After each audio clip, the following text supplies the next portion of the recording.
There we go. What's up, guys? Wes, the People's Pitmaster, back again for another episode of the Smoke Ring Syndicate. It's my weekly barbecue podcast that drops every Wednesday at 5:30 a.m. Eastern Standard Time. Last week, we sat down with Brad Volliger of Meets My Mistress. This week, we're headed south of me to Macon, Georgia, with Mrs. Griffin's Barbecue Sauce. Roland, Josh, are you guys there? We are here. We are. What's up, I'm guys? sure if we're ready, but we're here. Thank you guys for joining me. Roland, Neil, and Josh, I didn't catch your last name, buddy. DeBose. DeBose. That does not sound like a local last name. Well, it's French in origin, but yeah, I was gonna say it's like kind of a Frenchy feel there. So Mrs. Griffin's original barbecue sauce, founded in 1935 from a sales standpoint, right?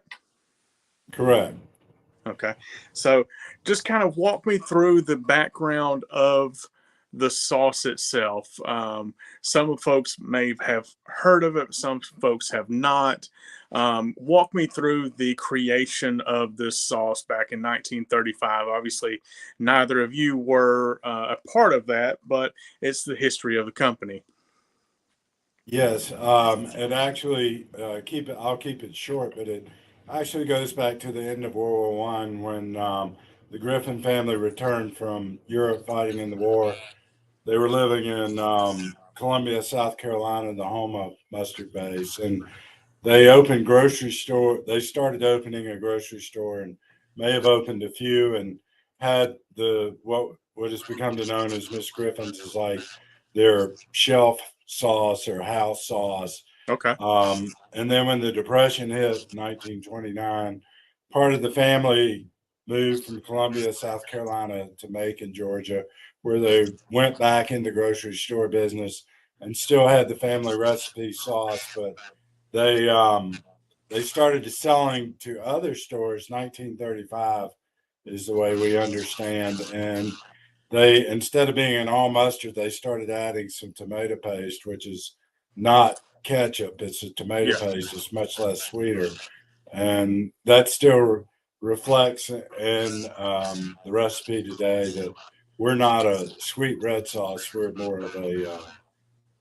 low sugar mustard based, very traditional sauce. Yeah, it's really old school, and that was kind of what took me about it when I tried it. I was like, this is not like anything else out there. Like, there's mustard sauces, there's red sauces, sweet red sauces, tomato base, molasses base, and this is like it's almost like a hybrid of a traditional regular red, like not super sweet, like a good chicken sauce, and then like a mustard sauce mixture. So it caught me off guard a little bit, and it's definitely different.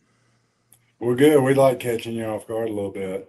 It's used in a lot of recipes. It's also used a lot of times in bases. We hear all the time different restaurants, and people will use ours as a base and maybe add some of their personal ingredients to it, or even add another sweet red sauce sometimes. Mm-hmm. Or, we encourage people to really play around with it and see what they can figure out. Yeah, it almost reminds me of like a I don't know. It's so different from what like you traditionally are getting on the shelves. Like, you're walking by and you've got hues of red, and then you've got some yellows, and then you got this, and like it to me, it jumps off the shelf color wise. So thank you. So we've got the sauce started in 1935, and Roland, you are the third owner. Did I get that correct? Yes, I'm the third owner, second owner after the family. Jim Wilcox owned it before me. Okay. I bought it from him. Okay. So what is your background? I mean, have you always just been a barbecue guy at heart and just decided, you know what, I'm going to go for broke? or what was your background? Was your background barbecue related even? No, it wasn't barbecue related. My family had a large retail store called Joseph and Neal Company in downtown Macon on Cherry Street for 107 years, and it wound up closing in 1993. And with a wife and a kid on the way, I needed to find something to do, and I got I took a hint from something we sold at Neal's and kind of got in the cosmetic business, Mm-hmm. manufacturing at a wholesale level and selling to stores like I had worked in, Yeah. and did that for 23 years. And 2010, I bought Miss Griffins.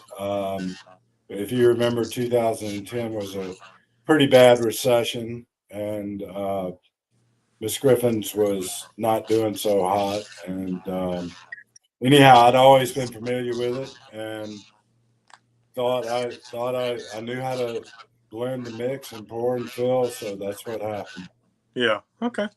So not necessarily you grilling out back and you just decided that you needed to own a barbecue business. Just was you saw something that you kind of grew up with. It seems like you were in the area for quite a while, and saw a brand that may have been on the edge of going away, and something you've grown up with, and so it's kind of near and dear to your heart.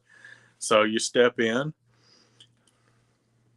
That's pretty close to it. Yeah, I had two manufacturing businesses for 6 years. The other one, the cosmetic business, we used to do trade shows every 6 months in New York City or Los Angeles, Las Vegas, Atlanta. We even did one in Dubai. Mm-hmm. So I knew how to sell at a wholesale level, although I didn't sell to a lot of billion-dollar corporations like we do now. Yeah.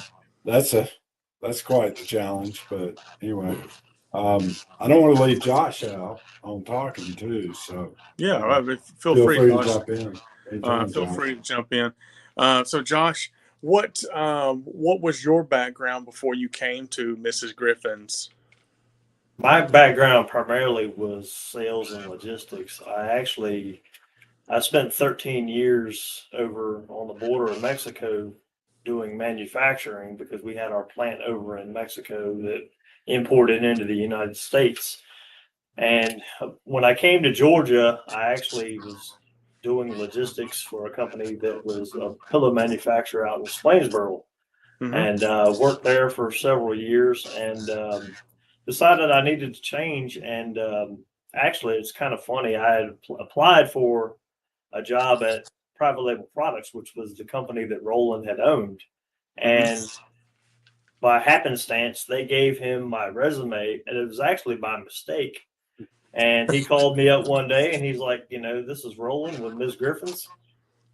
How would you like to come interview? So I came in here, walked in. I was like, what's Ms. Griffins? Not having any experience with it, but I've been here for a little over 3 years, and I've invested a lot of myself into trying to make this grow and become what I think it can be. Yeah. So, I mean, that's where I'm at now. Okay.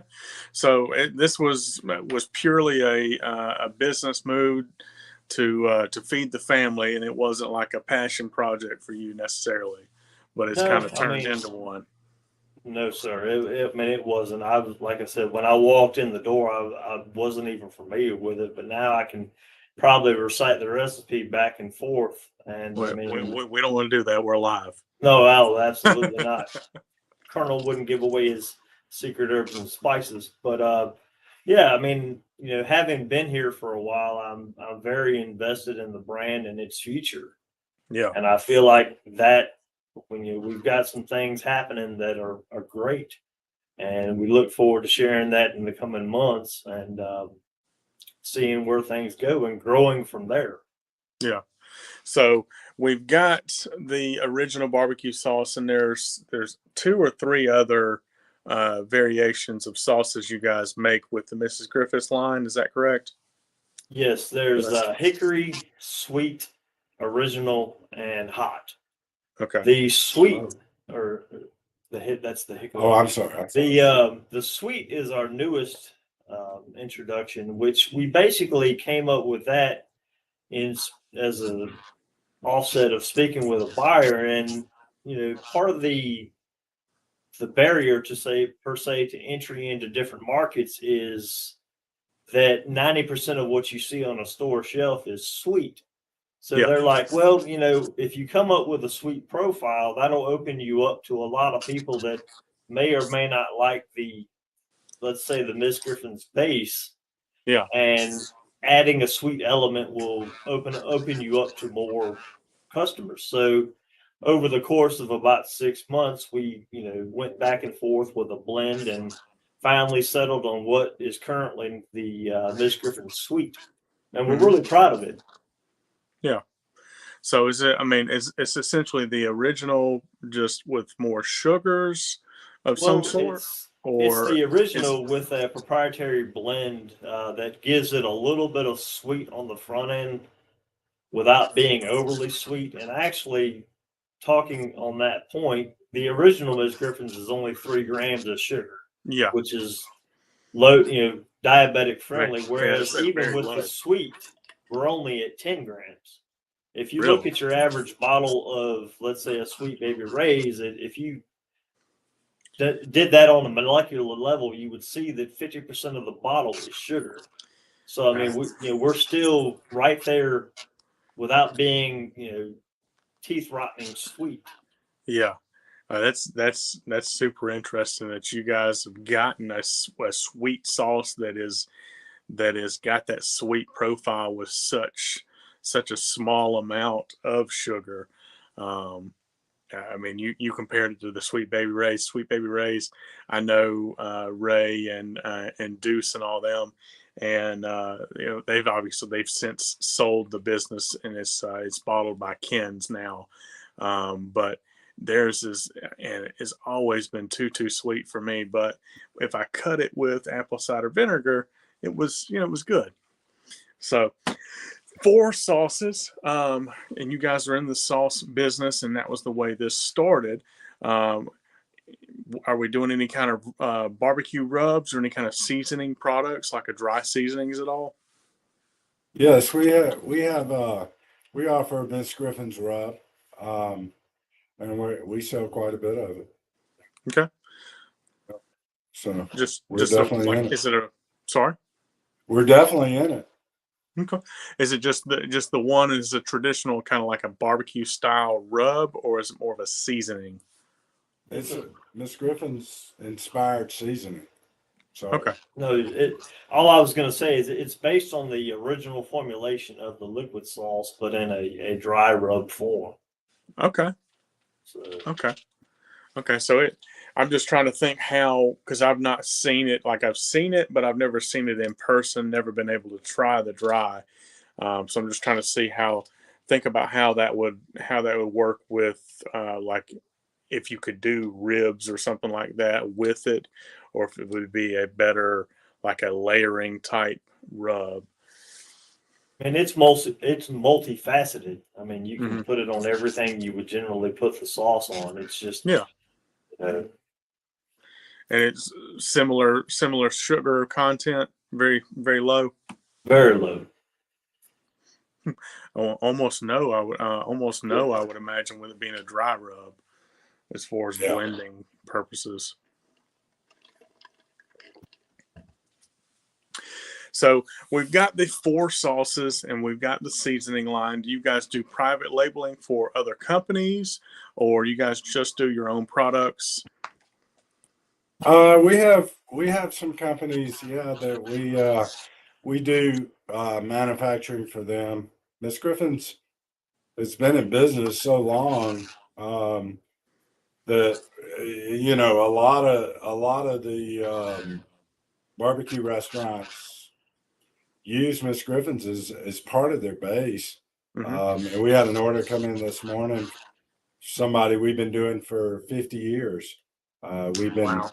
mixing Miss Griffin's with some other ingredients to make their house restaurant barbecue sauce, and they're fairly high volume user. But, you know, that just goes to show you, you know, Miss Griffin's being in business for almost 90 years. You know, there's customers out there that have made a business for the last 50 years of using Miss Griffin's as a portion of their house sauce, I guess you would call it. Yeah. And yeah, we're very proud of that. Now, is that co-packed with their label on it, or Yes, is that's it co-packed with private? their label on it. I'm Okay. gonna need to check their labels, make sure we got enough. Yeah, you just reminded us. Thank you, Wes. We gotta go run check our labels from that purchase order that came in this morning. Make sure we're sitting in Absolutely. good shape on labels for Yeah. them. So it's a barbecue business, barbecue restaurant that's been in business for about 50 years. There's only a handful of those in Georgia, Yep, but yep, well, that's right. mum's the word, right? Um, so you're doing, is that you guys are shipping across country? Are you guys doing any kind of international business? Is that something you guys are open to or interested in getting to? It's it's interesting that you brought that up because we've recently integrated into a system called Fair. It's a wholesale marketplace, Mhm. and they actually have allowed us to open up to the ability to ship worldwide. Yep. You know, somebody can go on there and based on quantity, get it at a wholesale rate and it's shipped to their door. Yeah. So I mean, it's become a great tool. I mean, it's in its early stages, and we're refining it as we go. But it's thus far, it's opened us up to a lot of different markets that we weren't previously in. Yeah. Okay, if I could expand on Fair just a little bit with Yeah. Fair, their customer base is like the smaller specialty store. We all know them, you know, Hmm. the meat store over in Mississippi or Arkansas, or maybe the grill store down in Louisiana that doesn't have the ability to maybe go through a grocery warehouse, um, like some of the more grocery oriented places, but they can order uh, through Fair, and it seems to work for them, and it's looking like it's working for us too. Yeah. So we're excited about that. Well, that's very interesting to see that you guys are on the cusp of going to a worldwide market. You guys are you close to hitting like your max capacity of what you guys can put out, or do you have another two levels that you guys can go to put out more product? Yeah, we're running 33% capacity right now. Okay, so you guys have got a good ways to go then. One To shift a day. We can always run 2 more shifts a day. So there you okay, go. We get it all done in the 8 hours that we're here. We have good equipment, and you know, it's not Coca-Cola high tech, but oh yeah. it's good stuff, and we can run a lot of bottles pretty Yeah, quickly. that's what I was kind of curious about because you were talking about you guys are on the cusp of going into the worldwide market, and I mean, like Australia, for example, Australia has had an absolutely huge explosion of barbecue in the last 10 years or so, and they've got barbecue specialty stores that are popping up over there. So I wouldn't be surprised to have you guys running a percentage point of your business doing a couple of percentage points in Australia itself outside of the US. So it'd be very interesting to see. Yeah. Yes, you mentioned the Walmart. We have something we really haven't told anybody else. We we have a good relationship too with Walmart, and Walmart's doing some very interesting things with Miss Griffins. We're solidly in South Carolina, Georgia, northern Florida, and most of Alabama. But Walmart is sending in purchase orders to DCs to try and explain what I'm saying. We'll be going in. We know we're going in a Walmart in Memphis within the next week. Hmm. We know we're going in a Walmart in Lubbock, Texas within the next week. We're going in one. We're not sure what city, in Oregon, Arizona, Iowa, New Hampshire, all points north Ohio. and south, Yeah. east and west, basically. So they're they're sending us to places where we haven't normally been found. I can't wait to see how Miss Griffins performs at a Walmart in Memphis. Yeah, that'll be a very, very interesting, very telling. The Texas as well. Um, Now, I think Texas, if you had to put Texas versus Missouri, I think Texas is going to win out because it's not as sweet of a sauce. So that may be the market that likes your sweeter sauce there in Missouri. But I think Texas is probably gonna lend themselves to liking the original better than the other brands. Now, is that all four and the rubs, or is this just the original? Now to be the original in two sizes, the 12-ounce, the 32-ounce, and the hickory smoke in two sizes. It won't be the rub, but it's like you said earlier. Miss Griffin's really stands out on the shelf, Yeah, and in a Walmart Memphis, it's going to be a lot of sweet red sauces, and then it's going to be us. And we're really looking forward to seeing what happens. yeah, absolutely. It'd be, it's a, I guess what they would call like a test market, just to see how they perform, and if they perform, as you guys I'm sure hope, then that turns into a across the country real quick, with Walmart being, the brand to put your world to put you across the U.S. pretty quick. I agree. So, any up and coming new stuff that that we can talk about at all, or is that still on the cusp of being super secret? Well, if any of your viewers, if they go in a store, Miss Griffins is not in there. At first, ask for Miss Griffins. If Miss Griffins is in there, ask them if they have the suite.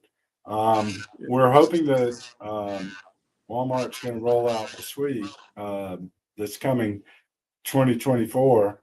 Yeah, But as far as that, right now we're just working to keep our costs down and to keep our prices. Last year was a lot of food inflation across the board for yeah, everybody, and we've seen a little easing of that in some parts of the raw material market. We're hoping for more, and just really trying to stay cost competitive and things like that, which I think we do a real good job at too. So, yeah. Well, and I would almost think, as far as being cost competitive, the fact that you guys aren't running as much sugar as somebody else, and you're not having to rely on the high fructose corn syrups, um, as far as raw materials, that probably helps you guys keep the cost down, being a less sweet sauce. I would assume. Um, uh, Now, as with the cost, just because going into Walmart, you've got to be so hyper competitive. Did you guys find that your baseline cost was in line with what Walmart was kind of looking for to be able to put you guys on the shelf and get you back off the shelf? Or I mean, do you think a different blend of a sauce would be better than what's being rolled out? um, Well, I mean, I think we're very competitive. In fact, we're on rollback on our 32 ounces right now. They typically, we had done a recent price increase, first price increase we've ever done in 10 years in being in Walmart, up to 354, but we're currently at 322 on rollback through Memorial Day. Okay. And through Labor Day. or excuse me, through Labor Day. And Okay. So through the we're summer. actually looking at doing a 12-ounce promotion within Walmart for football. So that's up and coming. And I mean, from a price per ounce standpoint, if you look at it and study it, we're very competitive. And we've tried to maintain that, but unfortunately, as everybody knows, costs have gone up. Therefore, everything has gone up, and Yeah. we've tried to hold back from essentially passing that cost on to the consumer. But Yeah. you kind of have to do that to make it Oh yeah. Well, cost prohibitive from a yeah. production standpoint. Yeah, you've got to survive, and unfortunately, it's not a charity; it's a business, so it's certainly understandable. Um, Walk me through. You guys are doing. You've got 4 lines of sauces. Is this you only run this one sauce this day? Are you guys running multiple sauce lines a day, or do you have that ability to run different flavors per day? We'll run 2 different flavors today, but it pretty much goes on the same line. We switch some, the flavor profile that's going into the filler machine, but we're monitoring it every day. We turn our inventory probably 30, 40 times a year, almost once a week. Yeah. And we can pivot on a dime because we are the actual manufacturer. Yeah, so you're not necessarily relying on the co-packers. A lot of the folks that listen and watch and follow me are on the cusp of trying to find a co-packer and trying to get a co-packer to work with them, and so they have that hurdle to leap over. You were talking about turning your inventory. Just for the folks that are in the business or in the cusp of the business, Brad, for example, the guy I spoke to last week with his sauce, he has designed the sauce and he's sent it out, and he's on the cusp of beginning to do a sauce. Talk about turning inventory.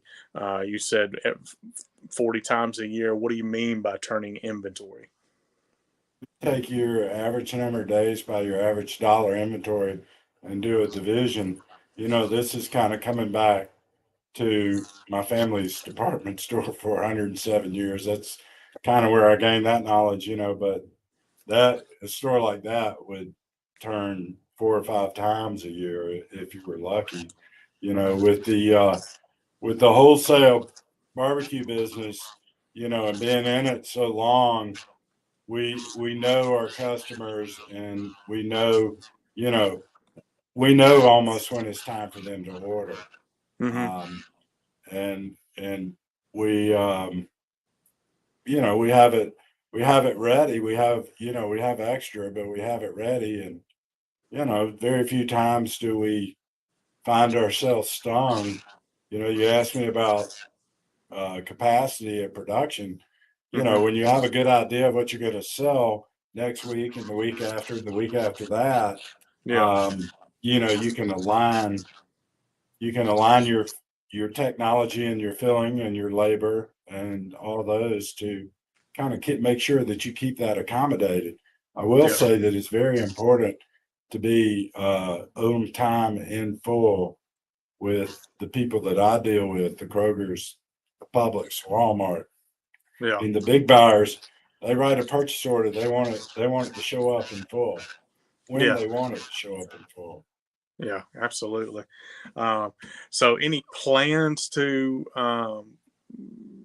do a different, I guess it's more of a flavor profile, like more of a Kansas City, like a super, super sweet Mrs. Griffiths, or are you guys going to roll with what we've got, the 4 and the 1 dry? I mean, look, we're exploring it, and Yeah. Well, a couple things we're doing there. We're looking at trying to come up with a different hot profile that fits more along the lines of what people would consider hot, because you've got all these chili heads, as they call them, that taste they could drink hot sauce straight out of the Yeah. shot glass. So Yeah. you got to kind of cater to that. So we're looking at doing I guess not a rebrand, but coming up with a different formulation that has a different flavor profile of hot. Okay. And, we're looking at the possibility of doing something, as you alluded to there, with like a Kansas City sauce. Um, it's still in very early development, but we feel like that would get us. Let's say hypothetically, you come up with a brown sauce Mm-hmm. that gets you into markets where people are already familiar with brown sauces, Yeah. and but it still would have its own individuality as far from a flavor profile standpoint under the brand of Ms. Griffins. So that's something we're currently looking at, and it's in its beginning phases and planning, but it's something that I'm looking forward to trying to develop and market, because I feel like it opens so many doors. I Yeah. mean, Absolutely. Absolutely. So I wanted to touch on because you guys you talked about before, you guys do some co-packing for some companies. Um, if I had listeners or folks that may reach out or may hear this, are you guys actively bringing on more brands that you guys can co-pack for? And as far as can they develop their own Mhm. sauce? Can they bring you a recipe and you guys replicate it and produce it, label it, etc. for them? Or is it more of a branding of what you guys do, or an idolation of what you guys are already doing? Well, co-packing is a very different business from what we do. We do a lot of volume in Miss Griffins, but Sure. we look at formulas and trying to help anybody we can in a lot of ways. Yeah. Any way we can help them. With that said, I have to say when I first started in the cosmetic business after my family's department store, I started out originally co-pack, Mm-hmm. and something I figured out very quickly was to find co-packers that were doing something very similar to what I wanted to do, or to always try and make it easy for a co-pack. Because if you go in there with a hugely complicated formula, it's like, we're going to shut down the line and do yours, and it's usually complicated. Yeah. Now, if somebody was out there and they wanted to get in the barbecue sauce business, and they went to their local store and bought a bottle of Miss Griffin's, and they mixed it with something, and they came up with something that they really liked, Mm-hmm. well, there's nobody in the world that can make Miss Griffin's more cost effectively than I can. So, if that co-packer can figure that out, like some of these restaurants discussed earlier that have been in business 50 years and always have used Miss Griffin's as a portion of the recipe. Yeah, that's a guy that nobody can do it for any less than we can. Yeah, absolutely. I Uh-huh. liken that to kind of like I had a friend of mine that was in the beginning stages of going to a co-packer, and he had always made his sauce at home. He had a restaurant that he, not at home necessarily, but at the restaurant, and he'd always used Hunt's ketchup. And he sent his recipe out to the co-packer, and they used, I believe it was Red gold gold. or something Red like gold. that was the ketchup that they used. And they sent the samples back to him, and he's like, bro, this is not even close to what mine is. And it took a little back and forth before he even understood that, Hunt's, as opposed to the Gold Star or any of the different brands of ketchups, they've got completely different profiles of flavor. So that makes complete sense. If your sauce is one part Mrs. Griffin's, you can't just use another barbecue sauce in that place. So it makes You complete can't sense. deviate. Yeah. Well, if you want to keep it what your customers are used to having, you got to keep doing it. Yeah, and we realize how hard it is for such a for us. We're small, but the what we call the micro sauce manufacturers. I tip my hat to them because it's a hard, crowded market. Yeah, So it absolutely is. yep.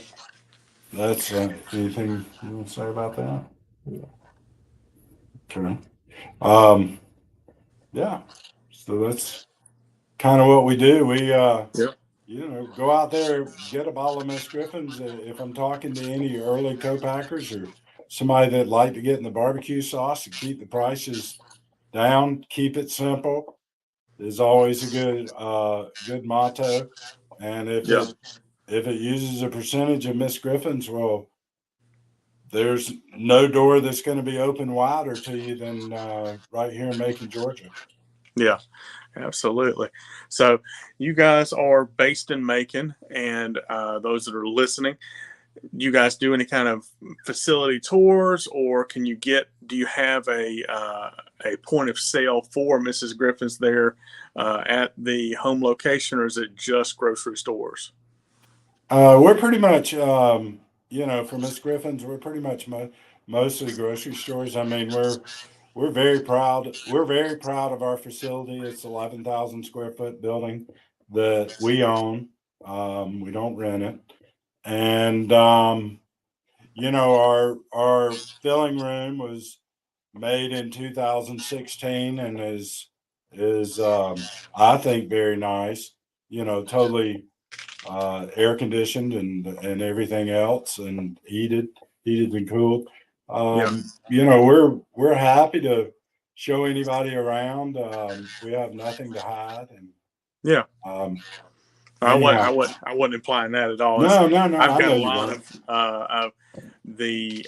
I don't know if you've spoken to Tony McGee. He does the Why Not Georgia Barbecue group, and he had expressed interest slash plans of coming down and checking you guys out whenever he comes down to Macon, because he is helping a gentleman from North Georgia.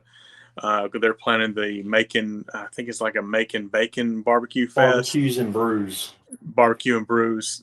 With I think it's in conjunction with the Macon Bacon guys, and so he was actually planning to come down. I think in the day before, or the day after, there in September for the event, and wanted to see you guys in person. So We're looking just forward to having him here. And just we to add to that, Josh and I were both in the governor's office with Tony, and Tony has done a great job of trying to spotlight Georgia barbecue, yeah, and we really appreciate Tony's effort. Actually, we're in pretty awe about it because we see him on Facebook most every day yeah, doing something. yeah. So yeah, we appreciate all his hard work. Yeah, absolutely. And I mean, this. I sat with Ed Riley.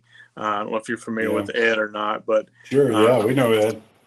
he's you want to talk about somebody that is a wealth of knowledge of Georgia barbecue and the history of. I sat with him for an episode probably 5-6 months ago, and he and I chatted, and then we kind of signed off, and then we closed everything up, put a nice little bow on it, and then one thing led to another. We sat and chatted for another hour afterwards. He knows just about anything and everything there is to know about George barbecue. So He was in the governor's office too. he was, yeah, Yeah. he was. We let's talk some barbecue lore. Okay. I'm seeing across the bottom of your screen 1935, the oldest barbecue sauce in the US. So here's our point of view on that. Maul's Barbecue, St. Louis, documented the oldest barbecue. There were German people that came over and started making pancake syrup. And then I think around 1920 something, they started making barbecue sauce, and they were the oldest. And I think one of the kids was named Richard. 10 years ago, I called Richard up, said, how you know you're the oldest? And he said, well, because we ran some commercials advertising it on TV. We spent some time and researched it. And I said, well, I'm 1935. And he said, well, I think it was Maurice's over in Columbia, South Carolina, was 1937. And he said, oh, I thought Maurice's was the second oldest, but I'm going to give you the crown now. And we both sent each other a case of sauce and went on our way. Unfortunately, I saw that Malls went out of business for back, I guess it was before COVID, about 2017 or 18. It was in January they ceased production. Yeah. But then some investors came and bought them in September, but they were closed for 9 months. Yeah. So for us, from our point of view, conveniently, we said, well, Mall's closed, and then they reopened. So therefore, we moved into the number one. We're oldest, continuous, everyday making barbecue sauce. That's where we gain it. Now, we also realize that there's some other opinions out there. Yeah, absolutely. So we say that with a little bit of firmness and a little bit of a smile on our face. But anyway, yeah, that's we go back, and actually we go back 1918 is originally made, and I see some other people, actually some of the oldest in Georgia, they may have where they go back to 1929, but they had a restaurant in 1929, but they actually didn't start making sauce till 1957. Mm-hmm. And we love those guys, but we still think we're older than them and making barbecue sauce.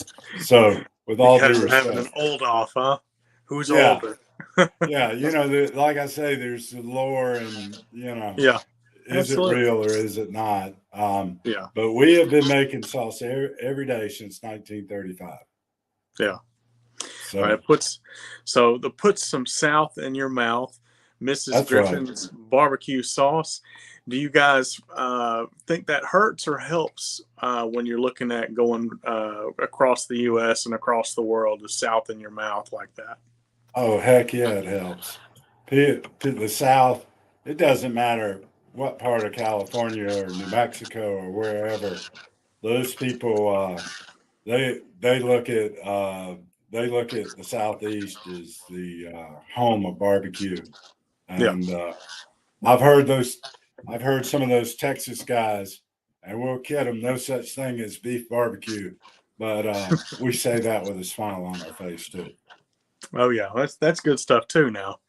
Yeah, but like I say, we're very proud of Georgia barbecue, like Tony McGee, and we're proud of our brand. Yeah, absolutely, and as you should be. Guys, I appreciate you hanging out with me. If you want to drop your socials, you can go ahead and do that now. You can find us online at Ms. Griffins. If you search Ms. Griffins on Facebook, we'll come up. We've also got our e-commerce platform, MsGriffins.com. And actually, on another note to that, we're currently available in Cisco for food service in in 4-in-1 gallons. So anybody with access to Cisco shop can search for us and order us directly through Cisco for the restaurant or whatever bar mitzvah. We don't care. Just order it. And, bar mitzvah. He said bar mitzvah. We'll ship it to your door. They'll bring it right to your door. Yeah. Okay. And we're proud of that, because that opens up another avenue into food service, which we've done on a localized level, but this gives us more access to somebody that's, let's say, up in Atlanta, or that wants a mustard sauce in there that they currently don't have. Well, this gives them the ability to do it. Yeah. So go to Cisco. It's on Cisco shop. And then the fair again. Yeah, and then obviously on fair, if anybody has an account there, if you search Ms. Griffins, will come up. And we'd love the ability to earn your business. And try us out in your store or wherever you are, and we hope you like what you get, and we think you will. Absolutely. So I appreciate your time. I think next time we do this, it's got to be in person, and we maybe have to pull the grill out and do some chicken with some Mrs. Griffins barbecue sauce. Sounds like a plan. Come on down. I will come on up. Not that far away. Thank you guys again. Roland, Josh, Mrs. Griffin's original barbecue sauce. You guys were great. We'll catch you again real soon. Enjoyed it, Wes. Appreciate it. Guys, if you've enjoyed this week's episode, be sure to give us a like, give us a follow, and share us with a friend or family that may find value in this. And as always, keep smoking. See you guys.